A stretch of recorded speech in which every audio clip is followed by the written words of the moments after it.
వీళ్ళిద్దరూ ఎప్పుడు తిరగడమేనా? వీళ్ళకి పని పాట ఉండదా? వీళ్ళ ఇంటి దగ్గర ఎవరు వీళ్ళని పట్టించుకోరా? అని అనుకునే వాళ్ళకే చెప్తున్నాను. మాకు పని పాట ఉంది. ఇంటి దగ్గర భర్త, పిల్లలు ఉన్నారు. అలాగే మేము ఇంటి దగ్గర పనులన్నీ చేసుకుని, ఇల్లుని చక్కబెట్టుకుని, పిల్లల్ని స్కూలుకి పంపించి, భర్తని వర్క్‌కి పంపించి, మేము కూడా బయట వర్క్ చేసుకుంటాము. మీకులాగైతే భర్త సంపాదన మీద ఆధారపడి బ్రతకట్లేదు. ఇంకొకటేంటంటే ఇది కొంతమందికి మాత్రమే, మమ్మల్ని అనే వాళ్ళకి మాత్రమే, తినేసేసి తిరగడం తప్ప ఇంక పనేమీ లేదు అన్న వాళ్ళకి ఈ వీడియో మాత్రమే. మా వర్క్ మేము చేసుకుంటూ మేము ఖాళీ టైంలో ఇలా తిరుగుతాము. అవును, డబ్బులు సంపాదించుకుని ఏం చేసుకుంటాం? తినకుండా కడుపు నిండా తినకుండా కావాల్సింది కొనుక్కొని తినాలి కదా!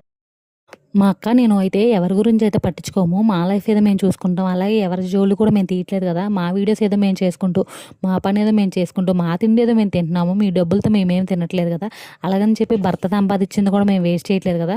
మా సంపాదన ఏదో రూ. 10, రూ. 20, రూ. 100 అవసరమైతే ఒక రూ. 100 ఖర్చు పెట్టుకుంటాం. మీ సొమ్ము ఏం ఖర్చు పెట్టట్లేదు కదా! మమ్మల్ని చూసి జెలసీగా ఫీల్ అయ్యి అక్కడికెళ్ళిపోతున్నారు, ఇక్కడికెళ్ళిపోతున్నారు, అది చేసేస్తున్నారు, ఇది చేసేస్తున్నారు అని ఏడ్చే బదులు మీరు కూడా ఏదన్నా చేసుకుని ఉండండి. అంతేనా? ఓకేనా? బాయ్. ఇది కొంతమందికి మాత్రమే. మీరేం ఫీల్ అవ్వకండి. ఓకేనా? Bye friends.